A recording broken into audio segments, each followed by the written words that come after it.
एक interesting analysis ਜਿਹੜਾ ਉਹ ਕਰਨ ਜਾ ਰਹੇ ਹੈਗੇ ਆ ਕਿਉਂਕਿ ਹਾਲ ਹੀ ਦੇ ਵਿੱਚ ਜੇ ਅਸੀਂ ਗੱਲ ਕਰੀਏ ਇੰਡੀਆ ਦੇ ਵਿੱਚ ਦੋ ਅਲੱਗ-ਅਲੱਗ ਮੀਟਿੰਗਸ ਹੋਈਆਂ। ਇੱਕ ਮੀਟਿੰਗ ਜਿਹੜੀ ਹੈਗੀ ਆ ਉਹ ਰੂਲਿੰਗ ਪਾਰਟੀ ਜਿਹੜੀ ਸੀਗੀ ਬੀਜੇਪੀ ਔਰ ਉਹਨਾਂ ਦੇ ਸਹਿਯੋਗੀ ਦਲ ਜਿਹਨੂੰ ਅਸੀਂ ਐਨਡੀਏ ਕਹਿੰਦੇ ਹੈਗੇ ਆ ਇਸ ਅਲਾਈਅੰਸ ਦੁਆਰਾ ਇੱਕ ਮੀਟਿੰਗ ਕੀਤੀ ਗਈ। दूसरा opposition parties led by Congress ਜਿਹੜਾ ਪਹਿਲਾਂ यूपीए ਸੀਗਾ लेकिन ਹੁਣ ਉਹਨਾਂ ਨੇ ਨਵਾਂ ਆਪਣਾ ਨਾਮ ਆਪਣੇ ਅਲਾਈਅੰਸ ਦਾ ਦਿੱਤਾ ਹੈ ਦੇ ਕਾਲਿੰਗ ਇਟ ਇੰਡੀਆ।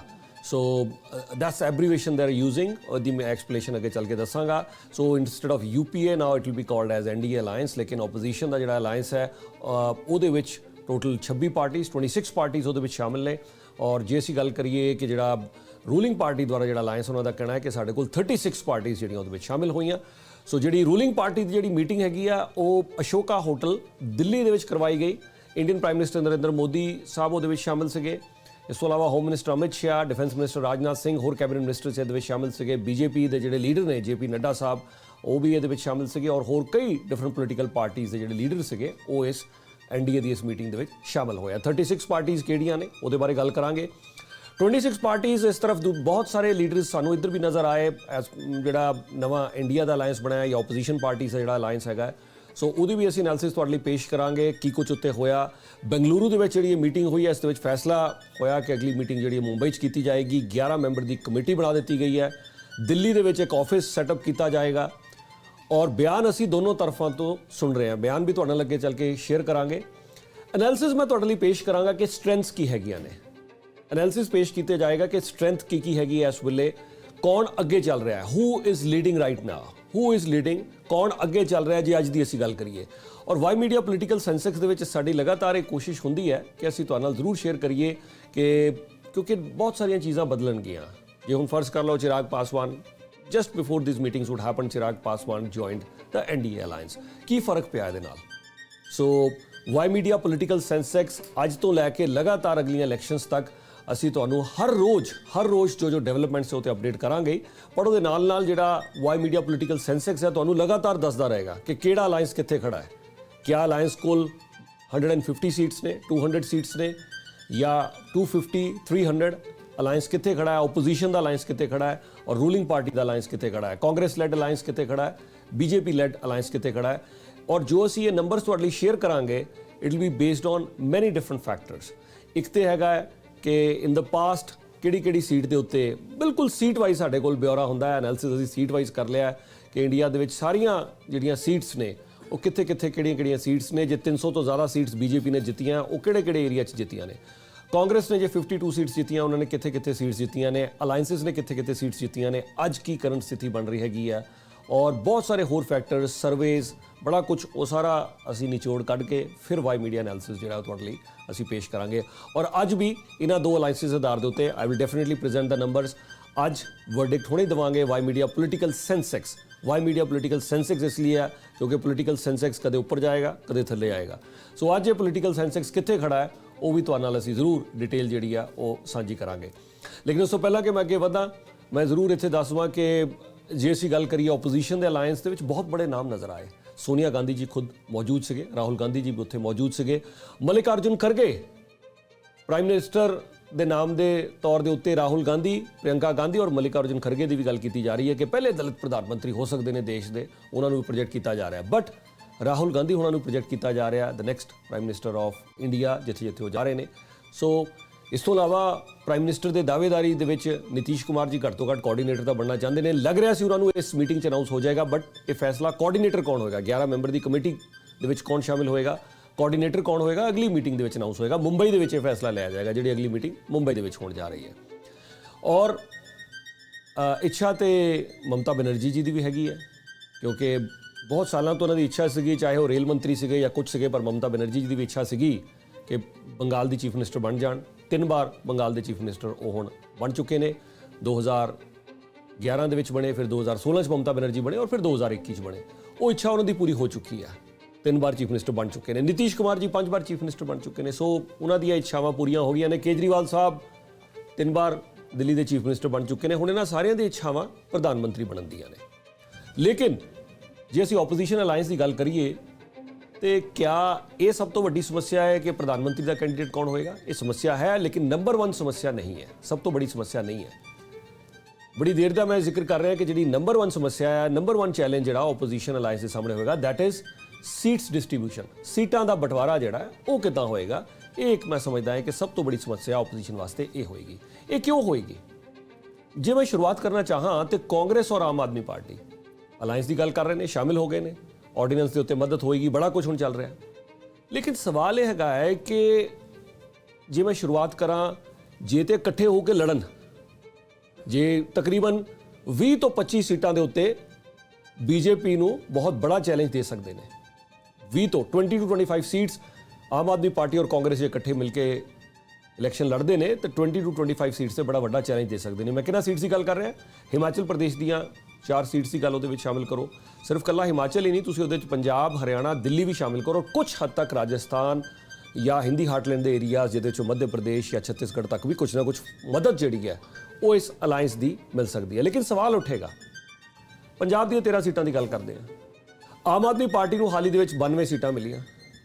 जे आम आदमी पार्टी 92 सीटां जीती है और जलंधर जो कि पक्की सीट बनी जाती सी कांग्रेस पार्टी की, बहुत घट होया कि कांग्रेस पार्टी जलंधर तो हारी होवे, तुसीं पिछले 50 साल का रिकॉर्ड कट के देख लो, और इस सेंचुरी तब कांग्रेस की पक्की सीट सी। जलंधर कांग्रेस का गढ़ आम आदमी पार्टी ने उत्थे उन्होंने रीसेंटली हराया। रिंकू सारे जानते हैं जी, रिंकू सिंह उत्थे जिहड़े ने वो हुण इस वेले रिंकू आम आदमी पार्टी की टिकट तो, हालांकि पहला कांग्रेस च वो भी पहला कांग्रेस से रिंकू, लेकिन हुण आम आदमी पार्टी ने कांग्रेस को गढ़ हराया जलंधर के हुणे जिहड़ी बाई इलैक्शन हुई है। सो आम आदमी पार्टी ये चाह रही है कि सानू 13 दे विचों जे तो अलायंस नहीं होंदा फिर तो 13 ही सीटां उन्होंने कंटेस्ट करनियां सीगियां, they would want the major share. Congress party क्या मनेगी? कांग्रेस के मैंबर पार्लीमेंट औजला साहब नूं पुछ लो, रवनीत बिट्टू साहब नूं पुछ लो, मनीष तिवारी साहब बड़े एक्टिव होए ने अजकल, उन्होंने पुछ लो कि कांग्रेस के सीनियर लीडर्स मनणगे, प्रताप बाजवा साहब मनणगे कि असी 13 दे विचों 7-8 सीटां आम आदमी पार्टी नूं दे के तो कांग्रेस जूनीयर पार्टनर बन जाए पंजाब दे विच? क्या वो मनणगे? बड़ा अहम सवाल है। दिल्ली दे विच 7 सीटां ने, हिमाचल दे विच 4 ने, क्या दिल्ली दीयां 7 सीटां दे विच कांग्रेस मनेगी कि आम आदमी पार्टी नूं असी 3 सीटां या 4 सीटां दे दईए? फिर हिमाचल दे विच की होएगा? हिमाचल दे विच सरकार हुणे बनाई हैगी है, सो कांग्रेस चाहेगी कि 4 सीटां असी इलैक्शन लड़ीए। सो ये 20-25 सीटां जिन्हां दे मैं जिक्र कर रहा, मैं सिर्फ हजे इहदे मैं राजस्थान इंक्लूड कर रहा, I am not including Rajasthan here, Rajasthan, Madhya Pradesh या मैं छत्तीसगढ़ दी सीटां नहीं ये इंक्लूड कर रहा, लेकिन कलियां उपर 20-25 सीटां ते असर स्ट्रोंग फाइट दे सकते हैं, और कुछ सीटां बीजेपी तो लै भी सकते हैं। जे असीं गल करिए दिल्ली दी 7 सीटां 2014 7 सीटां बीजेपी कोल सीगियां, और 2019 दे विच भी दिल्ली दी 7 सीटां इन्हां कोल सीगियां। सो सीट शेयर नूं लैके एक ट्रबल। अगे आ जाओ, कोई भी स्टेट असीं किते जिथे भी जिक्र करांगे उत्थे हर जगह किते ना किते थोड़ी जी ट्रबल जरूर आएगी। उत्तर प्रदेश दे विच अखिलेश यादव अज गल कर रहे हैं 50 तो 55 सीटां तो घट वो नहीं चाहते। Akhilesh Yadav doesn't want minimum 50 to 55 seats की गल कर रहे हैं। पिछली बार तो सिंगल डिजिट रह गई अखिलेश यादव समाजवादी पार्टी, पर समाजवादी पार्टी कहेगी तुसीं तो अपनी सीट भी हार गए अमेठी तो।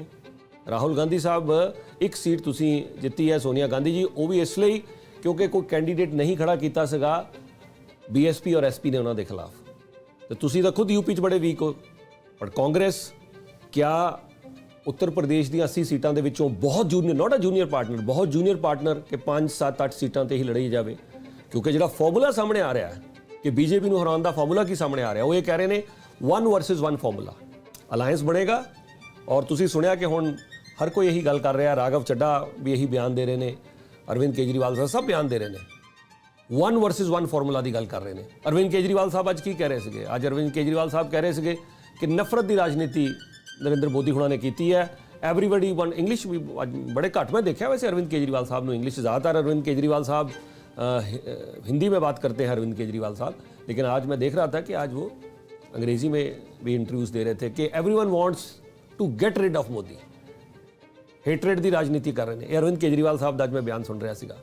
सो 1 versus 1 फॉर्मूला की गल ममता बनर्जी जी कर रहे हैं, सारे कर रहे हैं। 1 versus 1 फॉर्मूला की है? वो ये कह रहे हैं कि बीजेपी के हर एक कैंडीडेट के खिलाफ असी एक जिहड़ा हैगा कैंडीडेट खड़ा करांगे। जे सारियां सीटां ते नहीं तो घट तो घट 300 तो 350 सीटां दे उत्ते ये गल चल रही है कि 1 versus 1 कैंडीडेट खड़ा करांगे। ये अलायंस के तहत ये 26 पार्टीज जिहड़ियां इकट्ठियां हुई ने, और सारे जब इकट्ठे होकर सिर्फ एक कैंडीडेट को सपोर्ट करांगे बीजेपी के कैंडीडेट के खिलाफ, तो ओपोजिशन का कहना है कि फिर जित साडी यकीनी है। उल्टी गिनती शुरू हो गई है मोदी साहब की, बीजेपी पक्का हारेगी।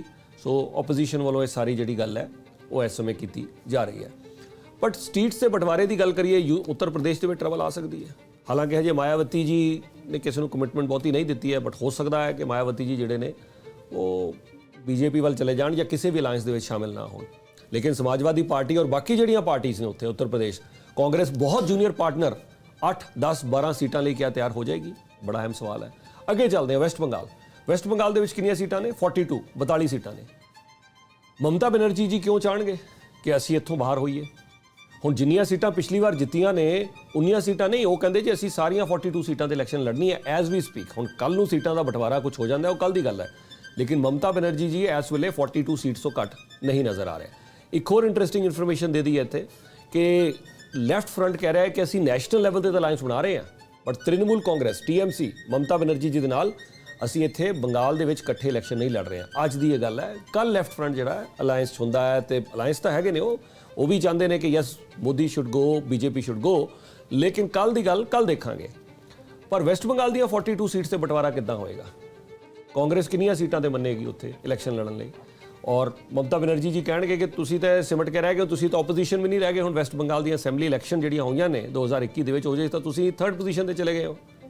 ਸੋ ਲੈਫਟ ਫਰੰਟ ਔਰ ਤੁਹਾਡਾ ਤਾਂ ਹੁਣ ਜ਼ਿਆਦਾ ਕੋਈ ਹੋਲਡ ਨਹੀਂ ਰਿਹਾ। ਮਮਤਾ ਬੈਨਰਜੀ ਜੀ ਜ਼ਰੂਰ ਜਿੱਤੇ ਨੇ ਤੀਸਰੀ ਵਾਰ, ਲੇਕਿਨ BJP ਆਫੀਸ਼ੀਅਲ ਆਪੋਜੀਸ਼ਨ ਦੇ ਵਿੱਚ ਆ ਗਈ ਉੱਥੇ। ਸੋ ਉੱਥੇ ਬਟਵਾਰਾ ਕਿੱਦਾਂ ਹੋਏਗਾ? ਫਿਰ ਮੈਂ ਤੁਹਾਨੂੰ ਲੈ ਕੇ ਜਾਣਾ ਚਾਹੁੰਦਾ ਮਹਾਰਾਸ਼ਟਰ ਦੇ ਵਿੱਚ। ਹੁਣ ਜੇ ਅਸੀਂ ਮਹਾਰਾਸ਼ਟਰ ਦੀ ਗੱਲ ਕਰੀਏ, ਮਹਾਰਾਸ਼ਟਰ ਦੇ ਵਿੱਚ 48 ਸੀਟਸ ਨੇ। ਹੁਣ ਉਸ ਸਮੇਂ ਸ਼ਿਵ ਸੈਨਾ ਜਿਹੜੀ ਸੀਗੀ ਉਹ BJP ਦੇ ਨਾਲ ਸੀ 2019 ਦੇ ਵਿੱਚ। ਹੁਣ ਸ਼ਿਵ ਸੈਨਾ ਇਹਨਾਂ ਦੇ ਨਾਲ ਹੈ। ਸ਼ਿਵ ਸੈਨਾ ਚਾਹੇਗੀ ਸੀ ਅਸੀਂ ਘੱਟ ਤੋਂ ਘੱਟ out of the 48 seats. Shiv Sena ਦੀ ਜੋ ਅੱਜ ਦੀ ਡਿਮਾਂਡ ਨਜ਼ਰ ਆ ਰਹੀ ਹੈ, ਹਾਲਾਂਕਿ ਉਹਨਾਂ ਦੇ ਆਪਣੇ ਸ਼ਿੰਦੇ ਸਾਹਿਬ ਜਿਹੜੇ ਨੇ ਦੂਜੇ ਗਰੁੱਪ 'ਚ ਚਲੇ ਗਏ ਨੇ, ਪਰ ਸ਼ਿੰਦੇ ਸਾਹਿਬ ਦੇ ਦੂਸਰੇ ਗਰੁੱਪ 'ਚ ਜਾਣ ਦੇ ਬਾਵਜੂਦ ਅੱਜ ਉद्धਵ ਠਾਕਰੇ ਦਾ ਸ਼ਿਵ ਸੈਨਾ ਗਰੁੱਪ ਜਿਹੜਾ ਹੈ ਅੱਜ ਦੀ ਡੇਟ ਦੇ ਵਿੱਚ 48 ਦੇ ਵਿੱਚੋਂ 35 ਮਿਨੀਮਮ ਉਹ ਚਾਹੁੰਦੇ ਆ ਕਿ ਸਾਨੂੰ 35 ਦੀ ਗੱਲ ਉਹ ਕਰ ਰਹੇ ਨੇ। ਕੱਲ ਨੂੰ ਹੋ ਸਕਦਾ ਹੈ ਕਿ 30 ਤੱਕ ਮੰਨ ਜਾਣ, 25 ਤੱਕ ਮੰਨ ਜਾਣ। BJP ਦੇ ਨਾਲ ਵੀ ਤਾਂ ਜੂਨੀਅਰ ਪਾਰਟਨਰ ਹੀ ਸੀਗੇ ਨਾ, ਠੀਕ ਹੈ। ਸੋ ਹੋ ਸਕਦਾ ਕੱਲ ਨੂੰ ਘੱਟ ਤੇ ਮੰਨ ਜਾਣ, ਪਰ ਅੱਜ ਉਹ 35 ਦੀ ਗੱਲ ਕਰ ਰਿਹਾ। ਸ਼ਰਦ ਪਵਾਰ ਸਾਹਿਬ ਲਹੂ ਲੁਹਾਨ ਹੋਏ ਨੇ, ਭਤੀਜੇ ਅਜੀਤ ਪਵਾਰ ਸਾਹਿਬ ਸ਼ਾਮਿਲ ਹੋ ਗਏ ਨੇ, BJP ਦੇ ਨਾਲ ਚਲੇ ਗਏ ਨੇ, ਠੀਕ ਹੈ ਜੀ। ਪ੍ਰਫੁੱਲ ਪਟੇਲ ਸਾਹਿਬ ਉਹਨਾਂ ਦੇ ਬਹੁਤ ਕਰੀਬੀ ਮੰਨੇ ਜਾਂਦੇ, ਉਹ ਵੀ BJP ਸ਼ਾਮਿਲ ਹੋ ਗਏ ਨੇ। ਸੋ ਟੂ ਕੀਪ ਹਿਮ ਰੈਲੀਵੈਂਟ, ਚਾਹੇ ਉਹਨਾਂ ਦੀਆਂ ਪਿਛਲੀ ਵਾਰ ਸੀਟਾਂ 5 ਹੀ ਸੀਗੀਆਂ, ਕੋਈ ਖਾਸ ਸੀਟਾਂ ਨਹੀਂ ਆਉਂਦੀਆਂ NCP ਦੀਆਂ, ਬਹੁਤ ਬੜਾ ਕੋਈ ਉਹਨਾਂ ਦਾ ਦਬਦਬਾ ਨਹੀਂ ਹੈ, ਮਹਾਰਾਸ਼ਟਰ ਦੇ ਵਿੱਚ ਵੀ ਨਹੀਂ ਹੈ। ਲੇਕਿਨ ਫਿਰ ਵੀ ਉਹ ਚਾਹਣਗੇ ਕਿ 15-20 ਸੀਟਾਂ ਸਾਨੂੰ ਮਿਲਣ। ਤੇ ਫਿਰ ਕਾਂਗਰਸ ਕਿੱਥੇ ਖੜੀ ਹੁੰਦੀ ਹੈ ਇੱਥੇ? Out of the 48 seats Congress ਨੂੰ ਕਿੰਨੀਆਂ ਮਿਲਣਗੀਆਂ? ਇਹ ਵੀ ਇੱਕ ਅਹਿਮ ਸਵਾਲ ਹੈ। ਔਰ ਕਾਂਗਰਸ ਪਾਰਟੀ ਨੂੰ ਇਸ ਗੱਲ ਦਾ ਅਹਿਸਾਸ ਹੈ। ਮੈਂ ਹੁਣ ਦੇਖੋ ਨਾਰਥ ਇੰਡੀਆ ਮੈਂ ਸਾਰਾ ਕਵਰ ਕਰ ਦਿੱਤਾ ਹੈ, ਚੈਲੰਜ ਹੈ ਉਹਨਾਂ ਵਾਸਤੇ। ਪੰਜਾਬ ਦੇ ਵਿੱਚ 13 ਸੀਟਾਂ, ਕਿਉਂਕਿ ਆਮ ਆਦਮੀ ਪਾਰਟੀ ਨੂੰ ਜੈਕਪਾਟ ਨਜ਼ਰ ਆ ਰਿਹਾ ਹੈ। ਆਮ ਆਦਮੀ ਪਾਰਟੀ ਨੂੰ ਲੱਗ ਰਿਹਾ ਹੈ ਕਿਉਂਕਿ ਇੱਕ ਮੈਂਬਰ ਪਾਰਲੀਮੈਂਟ ਹਾਊਸ ਉਹਨਾਂ ਕੋਲ ਸਿਰਫ ਇੱਕ ਹੈ, ਔਰ ਆਮ ਆਦਮੀ ਪਾਰਟੀ ਕੋਲ ਜ਼ਿਆਦਾ ਚਾਂਸਸ ਵੀ ਨਹੀਂ ਹੈ other than Punjab and Delhi. ਜੇ ਆਮ ਆਦਮੀ ਪਾਰਟੀ ਦੇ ਸਭ ਤੋਂ ਜ਼ਿਆਦਾ ਚਾਂਸਸ ਹੈ, even more than Delhi Aam Aadmi party ਦੇ ਚਾਂਸਸ ਪੰਜਾਬ 'ਚ ਹੈ। ਸੋ ਹਿਮਾਚਲ, ਹਰਿਆਣਾ, ਪੰਜਾਬ ਔਰ ਦਿੱਲੀ ਦੇ ਵਿੱਚ ਆਮ ਆਦਮੀ ਪਾਰਟੀ ਦੇ ਨਾਲ ਸੀਟਾਂ ਦੇ ਬਟਵਾਰੇ ਨੂੰ ਲੈ ਕੇ ਚੈਲੰਜਸ ਆਉਣਗੇ। ਬਾਕੀਆਂ ਨਾਲ ਵੀ ਅਲਾਇੰਸਿਸ ਦੇ ਵਿੱਚ ਆਉਣਗੇ, ਲੇਕਿਨ ਕਾਂਗਰਸ ਨੂੰ ਆਉਣਗੇ। ਔਰ ਜੇ ਅਸੀਂ ਬੜੀਆਂ ਸਟੇਟਸ ਦੀ ਗੱਲ ਕਰੀਏ, ਕਿ ਇਹ ਤੇ ਹੋ ਗਿਆ ਨਾਰਥ ਇੰਡੀਆ ਦੀ ਮੈਂ ਗੱਲ ਕਰ ਲਈ ਹੈ, ਬਾਕੀ ਬੜੀਆਂ ਸਟੇਟਸ ਦੀ ਜੇ ਅਸੀਂ ਗੱਲ ਕਰੀਏ ਤੇ ਬਾਕੀ ਬੜੀਆਂ ਸਟੇਟਸ ਦੇ ਵਿੱਚ ਸ਼ੁਰੂਆਤ ਕਰ ਲੈਣੇ। ਉੱਤਰ ਪ੍ਰਦੇਸ਼ ਦੇ ਵਿੱਚ 80 ਸੀਟਾਂ, ਕਾਂਗਰਸ ਨੂੰ ਜਗ੍ਹਾ ਨਹੀਂ ਮਿਲਦੀ ਨਜ਼ਰ ਆ ਰਹੀ। ਵੈਸਟ ਬੰਗਾਲ ਦੇ ਵਿੱਚ 42, ਕਾਂਗਰਸ ਨੂੰ ਜਗ੍ਹਾ ਮਿਲਦੀ ਨਜ਼ਰ ਨਹੀਂ ਆ ਰਹੀ। ਮਹਾਰਾਸ਼ਟਰ ਦੇ ਵਿੱਚ 48, ਕਾਂਗਰਸ ਨੂੰ ਬਹੁਤ ਜ਼ਿਆਦਾ ਜਗ੍ਹਾ ਮਿਲਦੀ ਨਜ਼ਰ ਨਹੀਂ ਆ ਰਹੀ। ਬਿਹਾਰ ਦੇ ਵਿੱਚ ਦੋ ਬੜੀਆਂ ਪਾਰਟੀਆਂ, ਲਾਲੂ ਪ੍ਰਸਾਦ ਯਾਦਵ ਔਰ ਉਹਨਾਂ ਦੇ ਬੇਟੇ ਤੇਜਸਵੀ ਯਾਦਵ, ਵੈਰੀ ਐਂਬੀਸ਼ੀਅਸ, ਔਰ ਨਿਤੀਸ਼ ਕੁਮਾਰ ਜੀ ਜਿਹੜੇ ਪ੍ਰਧਾਨ ਮੰਤਰੀ ਬਣਨ ਦੇ ਖਾਬ ਦੇਖ ਰਹੇ, ਔਰ ਕਾਂਗਰਸ ਦੇ ਸਭ ਤੋਂ ਕਰੀਬੀ ਇਹੀ ਮੰਨੇ ਜਾ ਰਹੇ ਨੇ। ਨਿਤੀਸ਼ ਕੁਮਾਰ ਜੀ ਨੂੰ ਦੋ ਚੀਜ਼ਾਂ ਚਾਹੀਦੀਆਂ ਨੇ ਇਸ ਵੇਲੇ। ਸਭ ਤੋਂ ਪਹਿਲਾਂ ਤੇ ਉਹ ਚਾਹ ਰਹੇ ਸੀਗੇ ਕਿ ਮੈਨੂੰ ਕਨਵੀਨਰ ਤਾਂ ਬਣਾ ਦਿਓ, ਘਟਾਓ, ਜਲਦੀ ਕਰ ਦਿਓ, ਜਲਦੀ ਤੋਂ ਜਲਦੀ। ਲੇਕਿਨ ਕਾਂਗਰਸ ਨੂੰ ਵੀ ਇਸ ਗੱਲ ਦਾ ਅਹਿਸਾਸ ਹੈ ਕਿ ਨਿਤੀਸ਼ ਬਾਬੂ ਤੁਹਾਡਾ ਬਹੁਤਾ ਬੇਸ ਹੁਣ ਨਹੀਂ ਹੈ, ਕਿਸੇ ਦੀ ਸਪੋਰਟ ਤੋਂ ਬਿਨਾਂ। ਕਦੇ ਤੁਸੀਂ BJP ਦੀ ਸਪੋਰਟ ਲੈਂਦੇ ਹੋ, ਕਦੇ ਤੁਸੀਂ ਲਾਲੂ ਪ੍ਰਸਾਦ ਯਾਦਵ ਗਰੁੱਪ ਦੀ ਸਪੋਰਟ ਲੈਂਦੇ ਹੋ। ਸਪੋਰਟ ਲਏ ਬਿਨਾਂ ਤਾਂ ਤੁਸੀਂ ਵੀ ਕਦੇ ਪ੍ਰਧਾਨ ਚੀਫ ਮਿਨਿਸਟਰ ਤਾਂ ਆਪਣੇ ਦਮ ਤੇ ਬਣੇ ਨਹੀਂ ਹੋ। ਲੇਕਿਨ 40 ਦੇ ਵਿੱਚੋਂ ਸੀਟਾਂ ਕਿੰਨੀਆਂ ਹਿੱਸੇ ਆਉਂਦੀਆਂ ਨੇ? ਔਰ ਬਾਕੀ ਜਿਹੜੀਆਂ ਸਦਰਨ ਸਟੇਟਸ ਨੇ, ਹੁਣ ਗੱਲ ਕਰ ਲੈਂਦੇ ਹਾਂ ਤਾਮਿਲਨਾਡੂ 39 ਸੀਟਸ।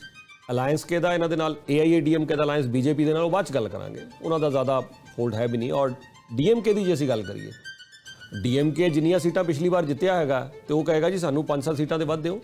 DMK ਅੱਜ ਘੱਟ ਤੋਂ ਘੱਟ 30 ਸੀਟਸ ਦੀ ਡਿਮਾਂਡ ਕਰ ਰਿਹਾ। ਕਾਂਗਰਸ ਫਿਰ ਜੂਨੀਅਰ ਨਹੀਂ ਸੁਪਰ ਜੂਨੀਅਰ ਪਾਰਟਨਰ ਹੋ ਗਏ ਉੱਥੇ ਵੀ। ਕੇਰਲਾ ਦੇ ਵਿੱਚ ਉਹ ਕਹਿ ਰਿਹਾ ਜੀ ਅਸੀਂ ਲਗਾਤਾਰ ਦੂਸਰੀ ਵਾਰ ਕੇਰਲਾ ਦੇ ਵਿੱਚ LDF-I ਹੈ, ਸੋ ਕੇਰਲਾ ਦੇ ਵਿੱਚ ਵੀ ਕਾਂਗਰਸ ਨੂੰ ਕਿੰਨੀਆਂ ਸੀਟਾਂ ਮਿਲਣਗੀਆਂ। ਬਾਕੀ ਮਨੀਪੁਰ, ਸਿੱਕਮ, ਮੇਘਾਲਿਆ, ਤ੍ਰਿਪੁਰਾ, 1-2 ਸੀਟਾਂ ਉਧਰ ਤਾਂ ਜੇ ਲੈ ਵੀ ਲਿਆ ਤਾਂ ਫਿਰ ਕਾਂਗਰਸ ਦੀ ਆਪਣੀ ਗਿਣਤੀ ਕਿੱਥੇ ਜਾਏਗੀ। ਔਰ ਹੁਣ ਆ ਜਾਂਦੇ ਆ ਰਾਜਸਥਾਨ, ਮੱਧ ਪ੍ਰਦੇਸ਼, ਛੱਤੀਸਗੜ੍ਹ, ਗੁਜਰਾਤ ਦਾ ਹਿੰਦੀ ਹਾਰਟਲੈਂਡ ਏਰੀਆ। ਇੱਥੇ ਕੀ ਹੋਏਗਾ? ਜਿਨ੍ਹਾਂ 200 ਸੀਟਾਂ ਦੇ ਉੱਤੇ ਕਾਂਗਰਸ ਤਾਂ BJP ਦੀ ਸਿੱਧੀ ਟੱਕਰ ਹੈ। 2014 ਤੇ 2019 ਚ ਪ੍ਰੋਬਲਮ ਕੀ ਆਈ ਹੈ? ਕਾਂਗਰਸ ਉਹਦੇ ਵਿੱਚੋਂ ਹਾਰਡਲੀ 15-20 ਸੀਟਾਂ ਜਿੱਤਦੀ ਹੈ। 200 ਸੀਟਾਂ ਜਿੱਥੇ ਸਿੱਧੀ ਟੱਕਰ ਆ BJP ਔਰ ਕਾਂਗਰਸ ਦੀ। ਜੇ ਕਾਂਗਰਸ ਇਹ ਚਾਹੁੰਦੀ ਹੈ ਕਿ ਉਹ ਆਪਣੇ ਜਿਹੜੇ ਨੰਬਰਸ ਨੇ ਉਹ 40-50 ਤੋਂ ਵਧਾ ਕੇ 150 ਤੱਕ ਦਾ ਟਾਰਗੇਟ ਤੇ ਲੈ ਕੇ ਜਾਏਗੀ। ਟਾਰਗੇਟ ਤਾਂ ਉਹਨਾਂ ਦਾ ਹੋਏਗਾ 200 ਵੀ ਅਸੀਂ ਜਿੱਤੀਏ, ਠੀਕ ਹੈ ਨਹੀਂ? ਕਿਉਂਕਿ ਜੇ 272 ਸੀਟਸ ਚਾਹੀਦੀਆਂ ਨੇ ਤੇ ਕਾਂਗਰਸ ਕੋਲ ਜੇ 200 ਹੋਣਗੀਆਂ ਫਿਰ ਤੇ ਬਹੁਤ ਹੀ ਵਧੀਆ ਪੋਜੀਸ਼ਨ 'ਚ ਹੋ ਜਾਏਗੀ ਕਾਂਗਰਸ। ਜੇ 150 ਹੋਣਗੀਆਂ ਫਿਰ ਵੀ ਚੰਗੀ ਪੋਜੀਸ਼ਨ 'ਚ ਹੈ। ਐਨੀਥਿੰਗ ਲੈਸ ਦੈਨ 100 ਕਾਂਗਰਸ ਉਨੀ ਮੁਸ਼ਕਿਲ 'ਚ ਆ ਜਾਏਗੀ, ਕਿਉਂਕਿ 272 ਦੇ ਵਿੱਚ ਜੇ ਕਾਂਗਰਸ ਕੋਲ 100 ਤੋਂ ਵੀ ਘੱਟ ਸੀਟਾਂ ਨੇ, ਐਨੀਥਿੰਗ ਲੈਸ ਦੈਨ 100 ਫਿਰ ਤਾਂ ਕਾਂਗਰਸ ਬਹੁਤ ਮੁਸ਼ਕਿਲ 'ਚ ਹੈ। ਸੋ ਕਾਂਗਰਸ ਕਿੱਥੇ ਕੰਪਰੋਮਾਈਜ਼ ਕਰੇਗੀ? ਕਾਂਗਰਸ ਡੈਫੀਨੇਟਲੀ ਇਹ ਚਾਹੇਗੀ ਕਿ ਘੱਟ ਤੋਂ ਘੱਟ ਮਿਨੀਮਮ ਵੀ ਕਾਂਗਰਸ ਇਹ ਚਾਹੇਗੀ ਕਿ ਅਸੀਂ 350-400 ਸੀਟਾਂ ਦੇ ਇਲੈਕਸ਼ਨ ਜ਼ਰੂਰ ਲੜੀਏ। ਜੇ ਕਾਂਗਰਸ 350-400 ਸੀਟਾਂ ਦੇ ਇਲੈਕਸ਼ਨ ਨਹੀਂ ਲੜਦੀ ਹੈ 350-400 ਤੇ, ਤਾਂ ਫਿਰ ਕਾਂਗਰਸ ਕੋਲ ਜੋ ਟਾਰਗੇਟ ਆ ਕਾਂਗਰਸ ਦਾ ਕਿ ਅਸੀਂ 200 ਦਾ ਅੰਕੜਾ ਪਾਰ ਕਰੀਏ। ਹਾਲਾਂਕਿ ਅੱਜ ਦੇ ਜੋ ਮੈਂ ਨੰਬਰਸ ਦੱਸ ਰਿਹਾ, ਅੱਗੇ ਚੱਲ ਕੇ ਦੱਸਾਂਗਾ ਕਾਂਗਰਸ ਕਿੱਥੇ ਖੜੀ ਹੈ, ਕਿੱਥੇ ਕਿੰਨੀਆਂ ਸੀਟਾਂ ਜਿੱਦੀ ਨਜ਼ਰ ਆ ਰਹੀ ਹੈ ਮੈਨੂੰ ਕਾਂਗਰਸ, ਕਿਉਂਕਿ ਸਾਡੇ ਕੋਲ ਐਨਾਲਿਸਿਸ ਉਹਦੇ ਆਧਾਰ ਤੇ ਸਾਰਾ ਬਣਾਵਾਂਗੇ ਨਾ ਪਲਾਨ ਕਿ ਕਾਂਗਰਸ ਕਿੰਨੀਆਂ ਜਿੱਤ ਰਹੀ ਹੈ, ਬਾਕੀ ਪਾਰਟੀਆਂ ਕਿੰਨੀਆਂ ਜਿੱਤ ਰਹੀਆਂ। ਫਿਰ ਅਸੀਂ ਦੱਸਾਂਗੇ ਕਿੰਨੀਆਂ ਸੀਟਸ ਅੱਜ ਇਹ 26 ਜਿਹੜੀਆਂ ਆਪੋਜੀਸ਼ਨ ਪਾਰਟੀਆਂ ਨੇ ਕਿੰਨੀਆਂ ਸੀਟਸ ਇਹਨਾਂ ਨੂੰ ਅਸੀਂ ਦੇ ਸਕਦੇ ਹਾਂ। ਲੇਕਿਨ ਕਾਂਗਰਸ ਜਿੱਥੇ ਅੱਜ ਦੀ ਗੱਲ ਕਰੀਏ, ਜੇ ਬਹੁਤ ਜ਼ਿਆਦਾ ਸੀਟਸ ਕਾਂਗਰਸ ਨੇ ਦੇਤੀਆਂ ਤੇ ਕਾਂਗਰਸ ਜੇ ਸੀਟਸ ਹੀ ਤੁਸੀਂ ਘੱਟ ਲੜ ਰਹੇ ਹੋ ਉਸੇ ਪ੍ਰੋਪੋਰਸ਼ਨ ਤੁਸੀਂ ਜਿੱਤੋਗੇ। ਸੋ ਇਹ ਸੀਟ ਪ੍ਰੋਪੋਰਸ਼ਨ, ਸੀਟ ਡਿਸਟ੍ਰੀਬਿਊਸ਼ਨ, ਸੀਟਾਂ ਦਾ ਬਟਵਾਰਾ ਨੰਬਰ 1 ਚੈਲੰਜ। ਪ੍ਰਧਾਨ ਮੰਤਰੀ ਜਿਹੜੇ ਆ ਉਹਦਾ ਕੈਂਡੀਡੇਟ ਕੌਣ ਹੋਏਗਾ, ਇਹ ਦੂਸਰਾ ਚੈਲੰਜ। ਔਰ ਤੀਸਰਾ ਜਿਹੜਾ ਬੜਾ ਇੰਪੋਰਟੈਂਟ ਚੈਲੰਜ ਹੈ ਉਹ ਇਹ ਹੈਗਾ ਕਿ ਸਟੇਟਸ ਦੇ ਵਿੱਚ ਇੰਟਰਸਟ ਡਿਵਾਈਡਡ ਨੇ। ਪੰਜਾਬ ਦੀ ਗੱਲ ਕਰ ਲਈਏ, Aam Aadmi party ruling party ਹੈ ਔਰ ਆਪੋਜੀਸ਼ਨ 'ਚ ਕਾਂਗਰਸ ਹੈ। ਹਰ ਰੋਜ਼ ਤਾਂ ਇੱਕ ਦੂਸਰੇ ਦੇ ਖਿਲਾਫ ਗੱਲ ਹੋ ਰਹੀ ਹੈ, ਕਿਉਂਕਿ ਦੋਨੋਂ ਪੰਜਾਬ ਦੇ ਵਿੱਚ ਸਰਕਾਰ ਬਣਾਉਣਾ ਚਾਹੁੰਦੇ ਨੇ। ਆਮ ਆਦਮੀ ਪਾਰਟੀ ਇਸ ਵੇਲੇ ਸਰਕਾਰ 'ਚ ਹੈ, ਕਾਂਗਰਸ ਆਪੋਜੀਸ਼ਨ 'ਚ ਹੈ। ਔਰ ਆਮ ਆਦਮੀ ਪਾਰਟੀ ਜਿਹੜੀ ਹੈ ਉਹ ਇਸ ਟਾਈਮ ਲਗਾਤਾਰ ਫਾਰਮਰ ਕਾਂਗਰਸ ਦੇ ਜਿਹੜੇ ਮੰਤਰੀ ਹੈ ਉਹਨਾਂ ਦੇ ਖਿਲਾਫ ਰੋਜ਼ ਵਿਜੀਲੈਂਸ ਦੇ ਕੇਸ ਪੈ ਰਹੇ ਨੇ। ਤਾਂ ਉੱਥੇ ਤਾਂ ਸਟੇਟ ਤੇ ਤਾਂ ਲੜਾਈ ਚੱਲ ਰਹੀ ਹੈ। ਫਿਰ ਅਲਾਇੰਸ ਦੇ ਵਿੱਚ ਆਪਸ ਸਹਿਯੋਗ ਕਿੱਦਾਂ ਦਾ ਰਹੇਗਾ? ਮਮਤਾ ਬੈਨਰਜੀ ਲਗਾਤਾਰ ਵੈਸਟ ਬੰਗਾਲ ਦੇ ਵਿੱਚ ਕਾਂਗਰਸ ਦੇ ਖਿਲਾਫ ਗੱਲ ਕਰਦੇ ਨੇ, ਫਿਰ ਸੈਂਟਰ ਦੇ ਵਿੱਚ ਅਲਾਇੰਸ ਬਰਕਰਾਰ ਜਿਹੜਾ ਹੈ ਉਹ ਕਿਸ ਤਰ੍ਹਾਂ ਰਹੇਗਾ ਜਦੋਂ ਉੱਥੇ ਜਾ ਕੇ ਉਹਨਾਂ ਦੀ ਆਪਸ ਦੇ ਵਿੱਚ ਟਕਰਾਵ ਚੱਲ ਰਿਹਾ ਉੱਥੇ, ਬਿਕੋਜ਼ ਦੇ ਆਰ ਕੰਪੀਟੀਟਰਸ। ਜੇ ਅਸੀਂ ਅੱਜ ਦੀ ਗੱਲ ਕਰੀਏ ਕੱਲ ਅਸੈਂਬਲੀ ਇਲੈਕਸ਼ਨ ਜੇ ਹੁੰਦੀਆਂ, ਹਜੇ ਦੇਰ ਹੈਗੀ ਹੈ, 2025 'ਚ ਹੋਣਾ ਹੈ, ਬਟ 26 ਹੋਣਾ ਹੈ ਵੈਸਟ ਬੰਗਾਲ ਦੇ ਵਿੱਚ ਇਲੈਕਸ਼ਨਸ। ਬਟ 24 ਦੇ ਵਿੱਚ ਇਕੱਠੇ ਲੜਾਈ ਲੜੀਏ ਤੇ 26 ਦੇ ਵਿੱਚ ਫਿਰ ਕੰਪੀਟੀਟਰ ਬਣ ਜਾਈਏ, ਕੀ ਇਹ ਪੋਸੀਬਲ ਹੈ? ਮੈਂ ਵੈਸਟ ਬੰਗਾਲ ਦੀ ਗੱਲ ਕਰ ਰਿਹਾ। ਮਹਾਰਾਸ਼ਟਰ ਤੇ ਆ ਜਾਓ। ਮਹਾਰਾਸ਼ਟਰ ਦੇ ਵਿੱਚ ਚਾਹੇ ਅਲਾਇੰਸ ਪਾਰਟਨਰਸ ਹੈਗੇ ਨੇ ਸੈਂਟਰ ਦੇ ਵਿੱਚ, ਔਰ ਚਾਹੇ ਮਹਾਰਾਸ਼ਟਰ ਦੇ ਵਿੱਚ ਵੀ ਸਟੇਟ ਲੈਵਲ ਦੀ ਪਾਰਟਨਰਸ਼ਿਪ ਹੈਗੀ ਹੈ, ਲੇਕਿਨ ਫਿਰ ਵੀ ਕੰਪੀਟੀਸ਼ਨ ਤੇ ਹੈ। ਅੱਜ ਸ਼ਿਵ ਸੈਨਾ ਦੀ ਜੇ ਗੱਲ ਕਰੀਏ, NCP ਦੀ ਗੱਲ ਕਰੀਏ, ਅੱਜ 2 ਗਰੁੱਪ ਉਹਨਾਂ ਦੇ ਬ੍ਰੇਕ ਹੋ ਚੁੱਕੇ ਨੇ। ਸੋ ਕੱਲ ਨੂੰ ਕਿਹੜਾ ਗਰੁੱਪ ਕਿਸ ਤਰਫ ਚਲੇ ਜਾਂਦਾ? ਜੇ ਸ਼ਿਵ ਸੈਨਾ ਸਾਰੀ ਦੁਬਾਰਾ ਚਲੀ ਗਈ ਫਿਰ ਕਾਂਗਰਸ ਕਿੱਧਰ ਜਾਏਗੀ? ਫਿਰ ਵੀ ਤਾਂ ਕੰਪੀਟੀਸ਼ਨ ਹੋਏਗਾ ਹੀ। ਸੋ ਇਹ ਜਿਹੜਾ ਚੈਲੰਜ ਹੈ ਅਲਾਇੰਸਿਸ ਦੇ ਵਿੱਚ, ਇਹ ਡੈਫੀਨੇਟਲੀ ਰਹੇਗਾ ਹੀ ਰਹੇਗਾ। ਔਰ ਇਹ ਬੜਾ ਚੈਲੰਜ ਬਿਹਾਰ ਦੇ ਵਿੱਚ ਵੀ ਰਹੇਗਾ, ਕਿਉਂਕਿ ਬਿਹਾਰ ਦੇ ਵਿੱਚ ਲਾਲੂ ਪ੍ਰਸਾਦ ਯਾਦਵ ਐਂਡ ਨਿਤੀਸ਼ ਕੁਮਾਰ ਔਰ ਲਾਲੂ ਜੀ ਦਾ ਬੇਟਾ ਤੇਜਸਵੀ ਯਾਦਵ ਉਹ ਆਪਣਾ ਦਬਦਬਾ ਨਹੀਂ ਚੱਲਣਾ ਚਾਹੁੰਦੇ। ਸੋ ਦੀਜ਼ ਆਰ ਦਾ ਚੈਲੰਜ ਜੋ ਉਹਨਾਂ ਦੇ ਸਾਹਮਣੇ ਹੋਣਗੇ। ਔਰ ਮੋਦੀ ਸਾਹਿਬ ਦਾ ਜਿਹੜਾ ਨੈਰੇਟਿਵ ਹੈ, ਮੋਦੀ ਸਾਹਿਬ ਦਾ ਨੈਰੇਟਿਵ ਨੈਸ਼ਨਲਿਜ਼ਮ ਦੇ ਉੱਤੇ, ਹੋਰ ਬੜੇ ਮੁੱਦਿਆਂ ਦੇ ਉੱਤੇ, ਉਹਨੂੰ ਕਾਊਂਟਰ ਕਿੱਦਾਂ ਕੀਤਾ ਜਾਏ। ਸੋ ਇਹ ਚੈਲੰਜਸ ਹੋਣਗੇ। ਐਡਵਾਂਟੇਜ ਉਹਨਾਂ ਕੋਲ ਇਹ ਹੈਗੀ ਇਸ ਵੇਲੇ ਕਿ ਯੈਸ, ਮੈਂ ਅੱਜ ਇੱਕ ਹੋਰ ਇੰਪੋਰਟੈਂਟ ਹੈਡਲਾਈਨ ਦੇਣਾ ਚਾਹ ਰਿਹਾ ਕਿ ਜੇ ਅੱਜ ਦਾ ਮੈਂ ਐਨਾਲਿਸਿਸ ਕਰਾਂ, ਦ ਫਾਈਟ ਹੈਜ਼ ਬਿਕਮ ਟਫ ਨਾਓ। ਅੱਜ ਤੋਂ ਸਾਲ ਪਹਿਲਾਂ, 1.5 ਸਾਲ ਪਹਿਲਾਂ ਜਦੋਂ BJP ਦੇ ਕਈ ਲੀਡਰਸ ਕਹਿ ਦਿੰਦੇ ਸੀਗੇ ਕਿ 2024 ਤੋਂ ਭੁੱਲ ਜਾਓ, 2024 ਭੁੱਲ ਜਾਓ, 2034 की तैयारी करो, 2034 ਦੀ, 2029 'ਚ ਵੀ ਉਹ ਸਮਝਦੇ ਸੀ ਕੋਈ ਕੰਪੀਟੀਸ਼ਨ ਨਹੀਂ ਹੋਏਗਾ, 10 ਸਾਲ ਲੱਗਣਗੇ ਕਿ ਉਹਨਾਂ ਦੇ ਸਾਹਮਣੇ ਕੋਈ ਖੜਾ ਹੋਏ। ਲੇਕਿਨ ਆਪੋਜੀਸ਼ਨ ਪਾਰਟੀਆਂ ਸਾਰੀਆਂ ਇਕੱਠੀਆਂ ਹੋ ਕੇ ਖੜੀਆਂ ਜ਼ਰੂਰ ਹੋ ਸਕਦੀਆਂ ਨੇ। ਕੰਪੀਟੀਸ਼ਨ ਟਫ ਹੋ ਗਿਆ, ਲੇਕਿਨ ਪਲੜਾ ਕਿਹਦਾ ਭਾਰੀ ਹੈ ਉਹ ਦੱਸਣ ਤੋਂ ਪਹਿਲਾਂ ਜ਼ਰਾ ਅਸੀਂ BJP ਖੇਮੇ ਵੱਲ ਵੀ ਦੇਖ ਲੈਂਦੇ ਹਾਂ। ਉਹਨਾਂ ਦੇ ਸਾਹਮਣੇ ਕਿਹੜੇ ਚੈਲੰਜਸ ਨੇ ਔਰ ਉਹਨਾਂ ਨੂੰ ਕਿਹੜੀਆਂ ਸਟਰੈਂਥਸ ਨੇ, ਜਰਾ ਉਧਰ ਵੀ ਐਨਾਲਿਸਿਸ ਕਰ ਲੈਂਦੇ ਹਾਂ। BJP ਦੀ ਜੇ ਗੱਲ ਕਰੀਏ ਤੇ BJP ਕੋਲ ਜਿਹੜੀ ਸਟਰੈਂਥਸ ਹੈਗੀਆਂ, ਪਹਿਲਾਂ ਉਹਦੀ ਗੱਲ ਕਰ ਲਈਏ। BJP ਇਸ ਵੇਲੇ ਫੋਰਨ ਪਾਲਿਸੀ ਉਹਨਾਂ ਦੀ ਸਟਰੋਂਗ ਹੈ। US, France, Australia, UAE, Egypt, ਜਿੱਥੇ ਵੀ ਉਹ ਬਾਹਰ ਕੰਟਰੀ ਜਾਂਦੇ ਨੇ, ਹਰ ਜਗ੍ਹਾ ਮੋਦੀ ਸਾਹਿਬ ਨੂੰ ਆਨਰ ਕਰ ਦਿੱਤਾ ਜਾਂਦਾ ਹੈ ਔਰ ਮੀਡੀਆ ਦੀਆਂ ਹੈਡਲਾਈਨਸ ਉਹ ਬਟੋਰ ਲੈਂਦੀ ਹੈ। ਇਸ ਤੋਂ ਇਲਾਵਾ G20 ਸਮਿਟ ਹੋਣਾ ਹੈ, ਸੋ G20 ਸਮਿਟ ਦੇ ਵਿੱਚ ਵੀ ਹੈਡਲਾਈਨਸ ਜਿਹੜੀਆਂ ਉਹਨਾਂ ਨੇ ਬਟੋਰ ਲੈਣੀਆਂ ਨੇ। ਇਸ ਤੋਂ ਬਾਅਦ ਗੱਲ ਕਰਦੇ ਹਾਂ ਰਾਮ ਮੰਦਿਰ, ਜੋ ਇਹਨਾਂ ਦਾ ਵਾਅਦਾ ਵੀ ਸੀਗਾ, ਔਰ ਜਨਵਰੀ 2024 ਦੇ ਵਿੱਚ ਉਹਨਾਂ ਨੇ ਰਾਮ ਮੰਦਿਰ ਜਿਹੜਾ ਉਹ ਬਣ ਕੇ ਪੂਰੀ ਤਰ੍ਹਾਂ ਤਿਆਰ ਹੋ ਜਾਣਾ ਹੈ। ਸੋ ਉਸ ਵੇਲੇ ਵੀ ਹੈਡਲਾਈਨਸ ਜਿਹੜੀ ਹੈ, ਔਰ ਇਮੋਸ਼ਨਲ ਇਸ਼ੂ ਹੈ ਰਾਮ ਮੰਦਿਰ ਦਾ, ਉਸ ਔਰ UP ਬੜੀ ਇੰਪੋਰਟੈਂਟ ਸਟੇਟ ਹੈ, ਸੋ ਜਨਵਰੀ ਦੇ ਵਿੱਚ ਉਹ ਵੀ ਇਹਨਾਂ ਨੂੰ ਫਾਇਦਾ ਹੋਏਗਾ। ਇਸ ਤੋਂ ਇਲਾਵਾ ਜਦੋਂ ਵੀ ਕੋਈ, ਜੇ ਤੁਹਾਨੂੰ ਯਾਦ ਹੋਵੇ ਪਿਛਲੀਆਂ 2019, ਇੱਕ ਮਿੰਟ ਲਈ 2019 ਚ ਲੈ ਕੇ ਜਾ ਰਹੇ ਹਾਂ, 2019 ਤੋਂ ਪਹਿਲਾਂ 2018 ਚ ਲੈ ਜਾਣਾ ਤੁਹਾਨੂੰ ਮੈਂ। 2018 ਦੇ ਵਿੱਚ 5 ਸਟੇਟਸ ਦੀਆਂ ਇਲੈਕਸ਼ਨਸ ਹੁੰਦੀਆਂ ਨੇ। ਰਾਜਸਥਾਨ, ਮੱਧ ਪ੍ਰਦੇਸ਼, ਛੱਤੀਸਗੜ੍ਹ ਸਮੇਤ ਕਾਂਗਰਸ ਦਾ ਬੜਾ ਸ਼ਾਨਦਾਰ ਪ੍ਰਦਰਸ਼ਨ ਰਹਿੰਦਾ ਹੈ। ਸੋ ਤਿੰਨੋਂ ਸਟੇਟਸ ਜਿਹੜੀਆਂ ਬੜੀਆਂ ਸਟੇਟਸ ਨੇ 5 ਦੇ ਵਿੱਚੋਂ 2018 ਦਸੰਬਰ ਕਾਂਗਰਸ ਜਿੱਤੀ ਹੈ। ਜਨਵਰੀ 2019 ਦੇ ਸਰਵੇ ਕੱਢ ਲਈਏ, ਜਨਵਰੀ 2019 ਦੇ ਵਿੱਚ ਕਿਤੇ ਨਾ ਕਿਤੇ BJP ਪਿਛੜਦੀ ਨਜ਼ਰ ਆ ਰਹੀ ਸੀ, ਲੇਕਿਨ ਪੁਲਵਾਮਾ ਅਟੈਕ ਹੁੰਦਾ ਹੈ ਫਰਵਰੀ 2019 ਦੇ ਵਿੱਚ, ਔਰ ਪੁਲਵਾਮਾ ਅਟੈਕ ਤੋਂ ਬਾਅਦ ਸਾਰਾ ਕੁਝ ਬਦਲ ਜਾਂਦਾ ਹੈ। ਅੱਜ ਅਟੈਕਸ ਤੇ ਅੱਜ ਵੀ ਉੱਥੇ ਜੰਮੂ ਕਸ਼ਮੀਰ 'ਚ ਹੋ ਰਹੇ ਨੇ। ਜੇ ਕੋਈ ਬੜਾ ਹਮਲਾ ਹੋ ਗਿਆ ਜਾਂ ਕੁਝ ਐਸਾ ਅਟੈਕ ਹੋ ਗਿਆ, BJP ਦੇ ਹੱਕ ਚਲਾ ਜਾਏਗਾ। ਔਰ ਕਿਤੇ ਨਾ ਕਿਤੇ ਇੱਕ ਹੋਰ ਮੂਵਮੈਂਟ ਜਿਹੜੀ ਖੜੀ ਹੋ ਰਹੀ ਹੈ, ਖਾਲਿਸਤਾਨ ਦੀ ਗੱਲ, ਅੱਜ ਰੈਫਰੈਂਡਮ ਹੋ ਰਿਹਾ, ਖਾਲਿਸਤਾਨ ਦੀ ਗੱਲ ਹੋ ਰਹੀ ਹੈ, ਤਾਂ BJP ਦੇ ਇਹ ਵੀ ਹੱਕ 'ਚ ਚਲਾ ਜਾਂਦਾ ਹੈ। ਕਿਉਂਕਿ ਹੁੰਦਾ ਕੀ ਹੈ, ਜਦ ਖਾਲਿਸਤਾਨ ਦੀ ਗੱਲ ਹੁੰਦੀ ਹੈ ਜਾਂ ਪਾਕਿਸਤਾਨ ਤੋਂ ਕੋਈ ਬੜਾ ਕੋਈ ਟੈਰਰ ਅਟੈਕ ਹੁੰਦਾ ਹੈ, ਤੇ BJP ਉੱਠ ਕੇ ਖੜੀ ਹੋ ਜਾਂਦੀ ਹੈ, ਜੀ ਜੇ ਇੰਡੀਆ ਨੂੰ ਬਚਾਉਣਾ ਹੈ, ਨੇਸ਼ਨ ਨੂੰ ਬਚਾਉਣਾ ਹੈ, ਤੇ ਫਿਰ ਉਹਦੇ ਲਈ BJP ਹੈ। ਫਿਰ ਚਾਹੇ ਉਹ ਪਾਕਿਸਤਾਨ ਦੀ ਗੱਲ ਹੋਵੇ, ਚਾਹੇ ਖਾਲਿਸਤਾਨ ਦੀ ਗੱਲ ਹੋਵੇ, ਕੋਈ ਵੀ ਗੱਲ ਹੋਵੇ ਨੈਸ਼ਨਲਿਜ਼ਮ ਦੀ, ਉਹ BJP ਨੇ ਉਸ 'ਤੇ ਮਾਸਟਰੀ ਕਰ ਲਈ ਹੈ। ਕਿਤੇ ਨਾ ਕਿਤੇ ਉਹਨਾਂ ਨੇ ਉਹ ਕਹਿੰਦੇ ਨਾ ਫਸਟ ਮੂਵਰ ਦਾ ਐਡਵਾਂਟੇਜ। ਨੈਸ਼ਨਲਿਜ਼ਮ ਦੀ ਗੱਲ ਤਾਂ ਪਹਿਲਾਂ ਵੀ ਬੜੇ ਲੀਡਰਸ ਕਰਦੇ ਰਹੇ ਨੇ, ਪਰ ਜਿੱਦਾਂ ਆਪਣੇ ਆਪ ਨੂੰ ਇਸਟੈਬਲਿਸ਼ ਕਰ ਲਿਆ BJP ਨੇ ਕਿ ਨੈਸ਼ਨਲਿਜ਼ਮ ਦੀ ਗੱਲ ਹੋਵੇ, ਉਹ ਅਸੀਂ ਅੱਗੇ ਆ। ਦੂਸਰਾ ਜਿਹੜਾ ਧਰਮ ਦਾ ਪਤਾ ਹੈ, ਇੱਕ ਨੈਸ਼ਨਲਿਜ਼ਮ, ਇੱਕ ਧਰਮ ਦਾ ਪਤਾ, ਵੀ ਉਹ BJP ਜਿਹੜੀ ਹੈ ਵੀ yes as far as Hindu community is concerned, ਉਹ ਕਹਿੰਦੇ ਜੀ ਅਸੀਂ, ਹਾਲਾਂਕਿ ਦੂਸਰੀ ਤਰਫ ਵੀ ਸਾਰੇ ਹਿੰਦੂ ਹੀ ਨੇ, ਸਾਰੇ ਜਾਂ ਆਲਮੋਸਟ ਉਧਰ ਵੀ ਹਿੰਦੂ ਹੀ ਨੇ, ਠੀਕ ਹੈ। ਐਸਾ ਨਹੀਂ ਹੈ ਕਿ ਉਧਰ ਮਮਤਾ ਬੈਨਰਜੀ ਜੀ ਤੋਂ ਲੈ ਕੇ ਕੇਜਰੀਵਾਲ ਸਾਹਿਬ ਤੋਂ ਲੈ ਕੇ ਉਧਰ ਵੀ ਕਿਹੜਾ ਹਿੰਦੂ ਨਹੀਂ ਹੈਗਾ, ਉਧਰ ਵੀ ਹਿੰਦੂ ਹੀ ਨੇ ਦੂਸਰੀ ਤਰਫ, ਲੇਕਿਨ ਉਹ ਕਿਤੇ ਨਾ ਕਿਤੇ ਉਹਨਾਂ ਨੇ ਐਜ਼ ਅ ਸੇਵੀਅਰ ਆਪਣੇ ਆਪ ਨੂੰ ਪ੍ਰੋਜੈਕਟ ਕਰ ਲਿਆ ਕਿ ਠੀਕ ਹੈ ਜੀ, ਚਾਹੇ ਨੇਸ਼ਨ ਦਾ ਮਾਮਲਾ ਹੋ ਜਾਏ। ਇਹ ਇਹਨਾਂ ਦੀਆਂ ਸਟਰੈਂਥਸ ਨੇ। ਫਿਰ ਇੱਕ ਹੋਰ ਸਟਰੈਂਥ ਇਹ ਹੈਗੀ ਹੈ ਕਿ ਜੇ ਅਸੀਂ ਓਵਰਆਲ ਸਾਰੇ, ਮੈਂ 36 ਪਾਰਟੀਆਂ ਜਿਹੜੀਆਂ ਇਕੱਠੀਆਂ ਹੋਈਆਂ ਨੇ, ਮੈਂ 36 ਪਾਰਟੀਆਂ ਦਾ ਐਨਾਲਿਸਿਸ ਕਰ ਰਿਹਾ ਸੀਗਾ। BJP ਮੇਨਲੀ ਤਾਂ BJP ਹੈ, ਬਾਕੀ ਜਿਹੜੀਆਂ ਵੀ ਪਾਰਟੀਆਂ ਨੇ, ਕੋਈ ਐਸੀ ਕੋਈ ਪਾਰਟੀ ਮੈਨੂੰ ਜ਼ਿਆਦਾ ਕੋਈ ਨਜ਼ਰ ਨਹੀਂ ਆਈ ਕਿ ਜਿਹੜੀਆਂ ਕਿ ਕੋਈ ਬਹੁਤ ਜ਼ਿਆਦਾ ਕੋਈ 20-25 ਸੀਟਾਂ ਜਿਹਨਾਂ ਕੋਲ ਹੋਣ, 40 ਸੀਟਾਂ ਹੋਣ, ਕੋਈ ਬਹੁਤ ਜ਼ਿਆਦਾ ਕੋਈ ਸਟਰੋਂਗ ਹੋਵੇ। ਨਹੀਂ, ਤੁਸੀਂ ਉੱਪਰ ਤੋਂ ਲੈ ਕੇ ਥੱਲੇ ਤੱਕ ਸਾਰੀਆਂ 36 ਪਾਰਟੀਆਂ ਅਸੀਂ ਤੁਹਾਨੂੰ ਹੁਣੇ ਦਿਖਾ ਦਿੰਦੇ ਹਾਂ, ਤੁਸੀਂ ਲਿਸਟ ਖੁਦ ਹੀ ਪੜ੍ਹ ਲਓ।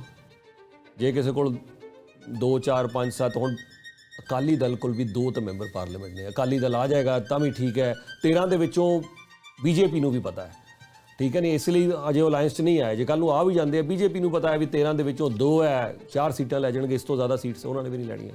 ਸੋ ਇਸ ਕਾਰਨ BJP ਦੀ ਐਡਵਾਂਟੇਜ ਹਲਕੀ ਜਿਹੀ ਵੀ ਹੈ ਕਿ ਜਿਹੜੇ ਉਹਨਾਂ ਦੇ ਅਲਾਇੰਸ ਪਾਰਟਨਰਸ ਨੇ, ਉਹ ਬਹੁਤ ਜ਼ਿਆਦਾ ਕੁਝ ਡਿਕਟੇਟ ਨਹੀਂ ਕਰ ਸਕਣਗੇ, ਕਿਉਂਕਿ BJP ਆਪਣੇ ਦਮ ਦੇ ਉੱਤੇ ਪਿਛਲੀ ਵਾਰ 300 ਦਾ ਅੰਕੜਾ ਪਾਰ ਕਰ ਗਈ ਸੀ।